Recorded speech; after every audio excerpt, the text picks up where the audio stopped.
neophile at all, because I mean I think you're like the textbook neophilia, right? Like need for novelty and yeah. And I find really. that really admirable. Yeah. Yeah. Not. I mean, I never really thought about it until you put that in the email. And I'm like, yeah, I guess. Oh, I did. I put that in the email. You put that in the email, yeah. And so, yeah, I did think about it. Like, yeah, I think that I've maybe I framed it in a different way, which is like I am definitely pushing myself. Yeah. Pretty hard and pretty consistently to incorporate new things that I've learned. Yeah. They don't always have to make their way into the work. Yeah. But I think it's just my way of, I think that's my way of living in the world. Yeah, it seems like. Yeah. No, I mean, it just like, it strikes me as admirable that you're just so curious. I was saying, to her in the car too. Yeah. And I think that, like, I find that exploration to be the most exciting thing. Yeah. I mean, it's like, it's. Yeah, you said that at the gallery. You're like, something about fear. You're like, I'm not really scared of materials or something. Yeah, I'm not scared. Yeah, well, I'm not scared of failing either. That's awesome. Because I guess it's just innate confidence. I mean, and it's not like there are a lot of things I've made that I don't like, but like I have a tendency to like a lot of what I make. And so like I've gotten the good feedback like from my own self. And so I have, and I've also observed like sometimes I will push myself and it will not work. And sometimes time will be the constraint. It's a numbers game, like, this didn't work. All batters, soccer players. Or you can approach it like life drawing, 2 minutes per sketch. Right. Like, I'm gonna do 100, and a couple of them are gonna be really good. Right. Yep. So I don't ever start a piece thinking like this will be the best thing I've ever done. Usually it's like just good work, right? Usually, like, I don't really know when I've started. Yeah. And then sometimes when I'm midway through, I'll have a sense of whether it's going to be a strong piece or not. But, like, Oh, yeah, mine's all about resuscitation. I'm, like, trying to, if it's dead, I have to make sure and revive it. It's some weird Catholic bullshit. Otherwise, you just can let it sit. You might like it again later, too. You never know. Do you have a favorite? Yeah. I mean, right now, that's cool. Let's see. I mean, like this one is significant because that one that was the first one that I had made that I, after a hiatus of nearly 5 years, and I went really big, and that started to give me that feeling again that I realized I'd been missing for a really long time. Was that after Point Rich? It was actually in the 6 months before I left. Okay. Yeah. So you were making some work at the very end. Totally trying to get back to it. It was like, I was survival. I had just lost my job too, and I was trying to decide whether to leave my home and my life and everything. Wow. And I thought, like, it's really been pretty meaningful. And a lot of this came out of talking with my mom. She's like, you're an artist, you have to make art. Yeah. But I mean, I don't know, I guess for me I needed medication to like sort of like snap a little bit out of it. Yeah. And then just laughing because it's feeling like myself. Yeah. Sometimes art's the antidote and sometimes it's not gonna help, but I mean, but this is really kind of a masterpiece, right? So yes, I think that's an interesting question, is like what's significant to you. And then can we talk about these glass sure pieces? So like, I don't know, just can we rewind a little bit, because that was super interesting. I don't know, you got all philosophical on me. I was like, damn, I wish I could. The process of just the home and the experience. Whatever you want to say. You want to say. Yeah, I mean, I think, let's see, here are a couple more. Here's another one from this house. Okay, cool. Yeah, we haven't really looked over there. Okay. This is from the top of the stairs. Oh, cool little flower bouquet. Yeah. Oh wait, did you work with glass before Point Richmond, before that chapter? Actually, yeah, I worked at a glass company at Bullseye Glass. And that's cool. Yeah, that was really cool. Then I didn't touch it for almost 15 years. And then this year I started working with glass again, but it was mainly because I didn't have access to the machine. Like, I had been focusing on CNC machining, and then I realized that if I didn't really have access and I wanted to do something tactile, I should figure out some other kind of process or material to supplement. And by the way, like, what I actually want to figure out at some point, not for this show, we'll be combining the two. What glass and the glass and the aluminum. Oh wow. Okay, Yeah. it's aluminum. Okay. Yeah. Yeah, I've read this all, but I like to hear it. Yeah. But yeah, I think when I first moved to Point Richmond, I was not really able to walk, and it's not very clear why. Like, there was not really anything wrong with my knee, and that started at the end of 2019. Okay. COVID. And right before COVID time. Okay. I say BC. Yeah.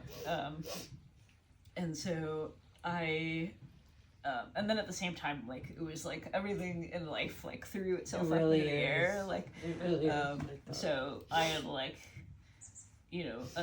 been with a boyfriend who's like, "You're not that much fun when you can't walk," and no. yeah, and I'm like, "Yeah, well, yeah." Who is? And then I had lost my job, and then my landlady was worried that I was going to give her COVID. She lived in the same house. She was in her 80s. I mean, she was just terrified. Yeah, okay.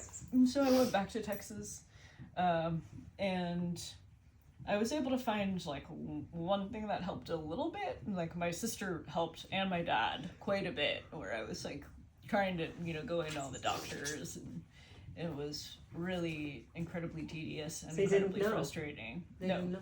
Nope. Your knee? Yep. Okay. Yep. Huh. Yeah, and so what do you think deep down it was? Sorry, I think I had broken. And I don't think I realized it at the time. Yeah. But something was just extremely wrong. It happens. Yeah. Yeah.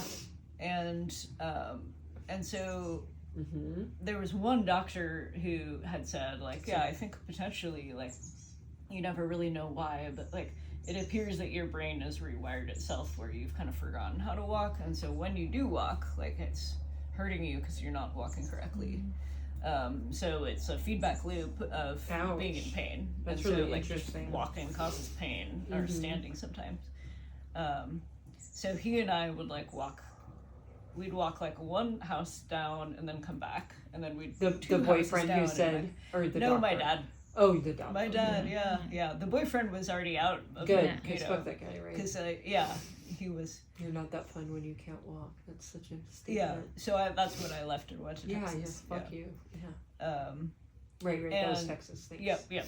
And so there were muscle relaxers that was prescribed by that same doctor that I would take at night, and that did start to help, where I could walk.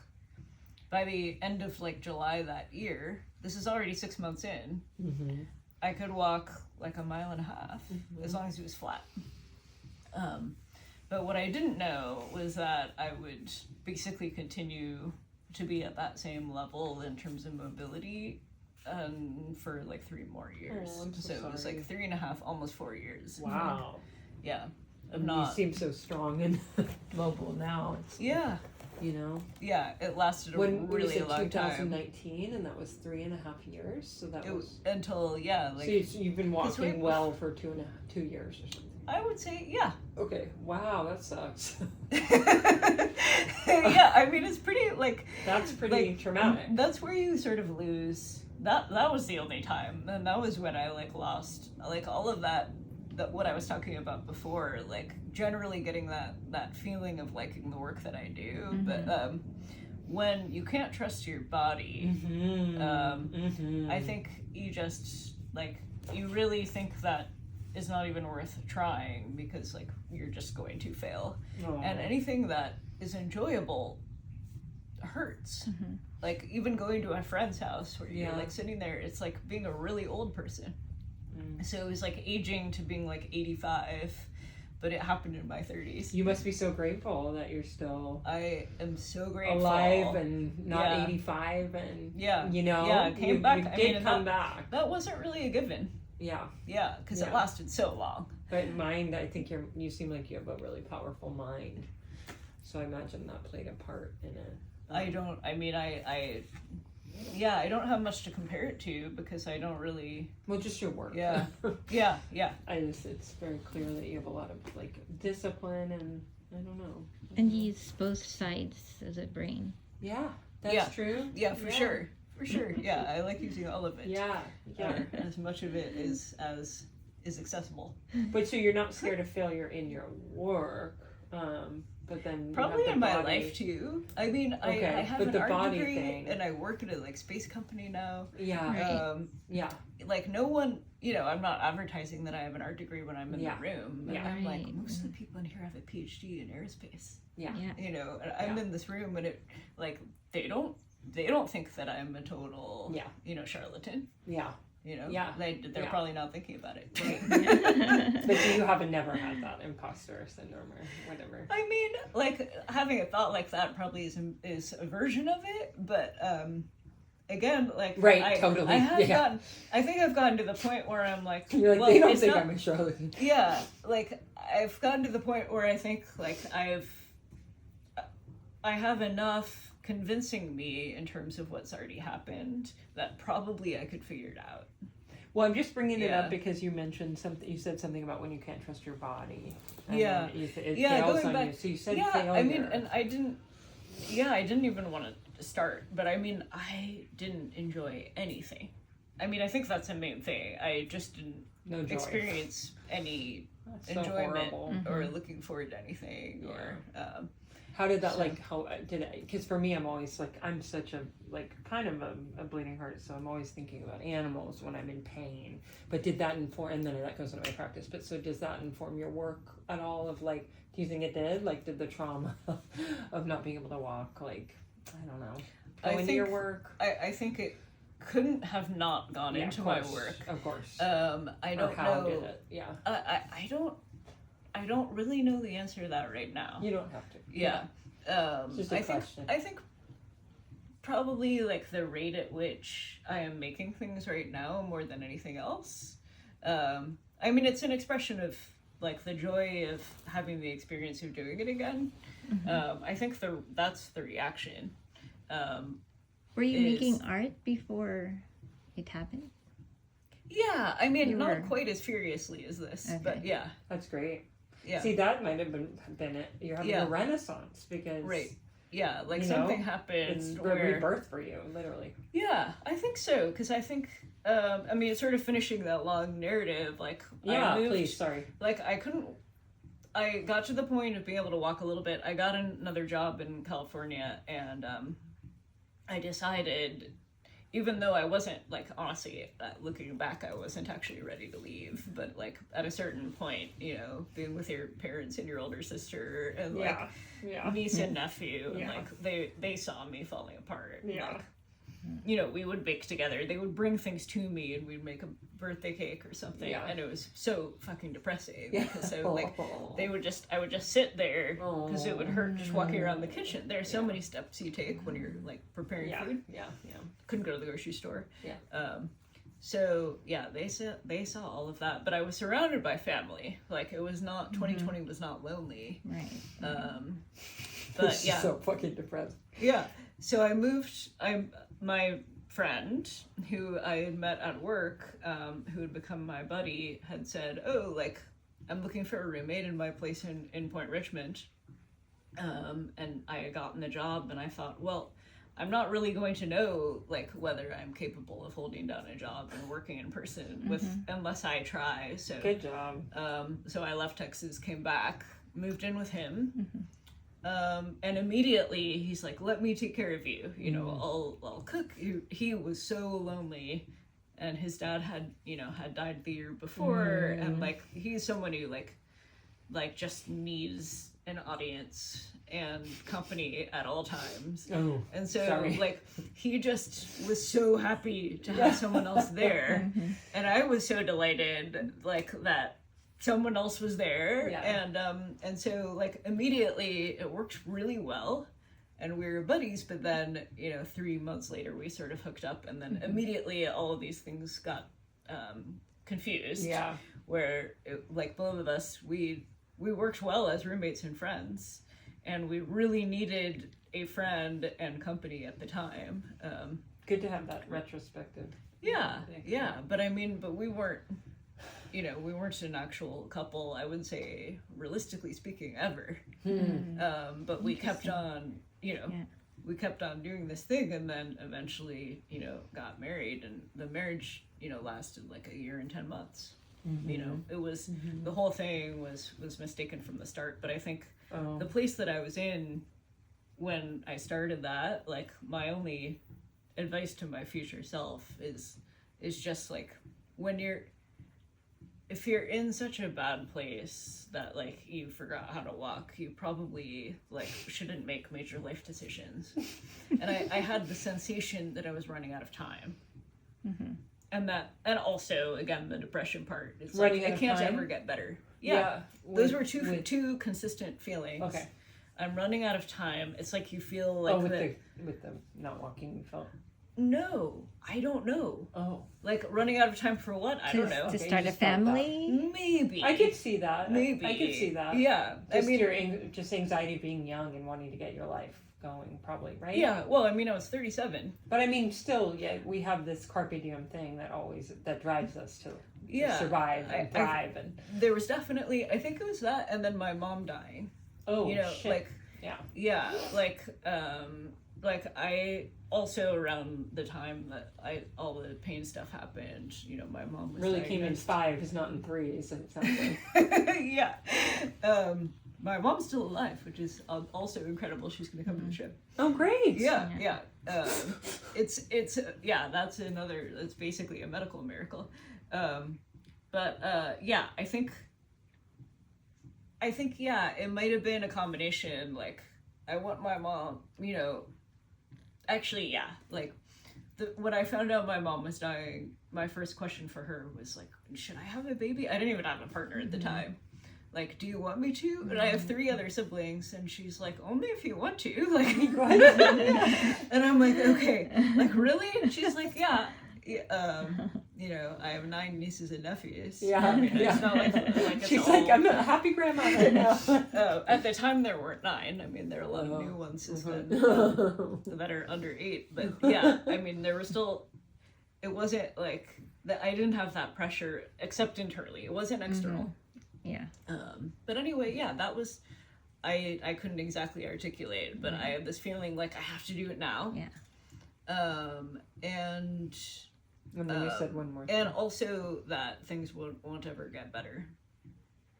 Like, how can it be? I'm in this amazing... you're setting up a love life. Right. Yeah, I'm in the amazing house, and the house was way too important. It was so important, and I was like, I don't I don't want anything to change. I had even gotten on the mortgage without being on the title, which obviously was a huge mistake. And again, there was this feeling like, well, if I like sign all these things, then I'm going to know what's going to happen, So like the courage that usually has served me, was just gone. And so that made it much more appealing to think like, well, I can make decisions now that will guarantee what's going to happen. And I think that's why I wanted to get married. And get on the mortgage, but it's just on paper, and obviously like it's you can't guarantee that. And so I think the reaction to all that, and that's why like I feel like the work and the art and the creation of especially all these latest pieces is like fundamentally it's actually about mortality. Like, it's about the fact that we know that, like, all of it is going to end. Right.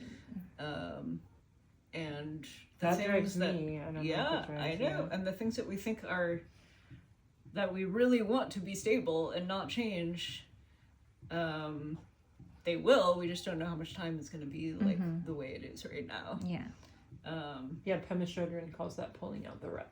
Yeah. You never know when it's gonna just go like that. And it had happened enough. Like, it was essentially overnight that I stopped being able to walk. Like, there's like a sense of gratitude and appreciation for now, but also, I don't know. It's pretty hard to grapple with the fact that, like, yeah, all of the things that are most joyful and precious also, like, and it's scary, can right? go.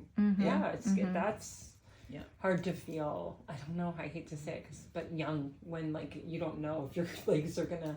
You know, it is traumatic because you probably carry that with you, right? Yeah, like, I mean, I think it was itself a manifestation of trauma, obviously, but yeah, then it started perpetuating itself. Like, pain creates more pain, and like then it just didn't. Yeah. But you're out of it. You came. I mean, I would say yeah. I mean, I'm just I'm telling you what I see. I think so. I mean, we all have our stuff, but I think so. You're walking. You're making amazing work. Yeah, I think so. It's just crazy. Like, you wake up one day, you can't walk, and you don't even know why. That's just mind blowing. It's mind blowing. Like, you were not in an accident. You just. Yeah, I mean, and I was it's like thinking. it's the mind that told you that you know your mind is not well, so you're not walking. But said no. But I do remember, you know, my sister who was, you know, she was pushing antidepressants way early on, and I found it. I was so annoyed because she's bossy. I mean, she's amazing. She's also coming to the show. But cool. She's like, Julie, you can live here as long as you want. Like, she couldn't have been, you know, more supportive. But it is really annoying to have someone tell you that externally when, like, your sensation, your bodily sensation is like, it's here. It isn't here. Right. Like, don't tell me I'm crazy. That really pisses me off. When people well, and people didn't say you're crazy. Yeah, no, but might never amount, which is not what you were saying, but just But it's But anyway, it wasn't until later that I was able to recognize, like, obviously, like, all the doctors that are looking at the bones and the muscles and the cartilage and everything are be like, one of them said, like, biologically your knee looks like that of a 17-year-old. Yeah, exactly. Like, ain't nothing wrong with it. Right. Yeah. So the mind is powerful. It's pretty shocking. Yes. That doesn't mean you're crazy, and that doesn't mean you can will yourself out of the situation necessarily until you're done with it. It's actually maybe it's your subconscious. You know? It's not, and that doesn't mean anyone's weak either. It's like, it just Well, that was, you know, that certainly was what it felt like. And that's why, and I think that attracted my ex. Like, here's someone to take care of. Right. I mean, and that's not conscious the either. same with you. You're like, oh my gosh, you know, and someone's I taking care of me. Working. Someone's willing to take care of me. Yeah. So, and then I start feeling but better. you guys found each other at the time when you needed each other. That's true. I think. I mean, and that's kind of why I was hoping we could stay friends. It's too bad the way, you know. Are you sure? Maybe later. Not right now. Not right now. Yeah. Maybe we don't know how life. But as we've discussed, you don't know. But I'm just saying we don't know. You learn a lot about someone by going through a process like this too. Right. You know? Yeah. You're like, I don't know. You're like, that's not something I value in your friends. Harassing my family. I told many that's icky. 20 to 30 text messages, calls, and emails over the course of 2 days is like, you're like, so I am going through that part of it right now, but like all that feels like easy peasy. Right. You're like, Yeah. you're dead to me. Yeah. I'm sorry, I'm still kicking myself because you said something profound, and I'm kicking myself that we weren't recording her in the beginning. Oh, I mean, you're earlier? saying a lot of wonderful stuff, and it was just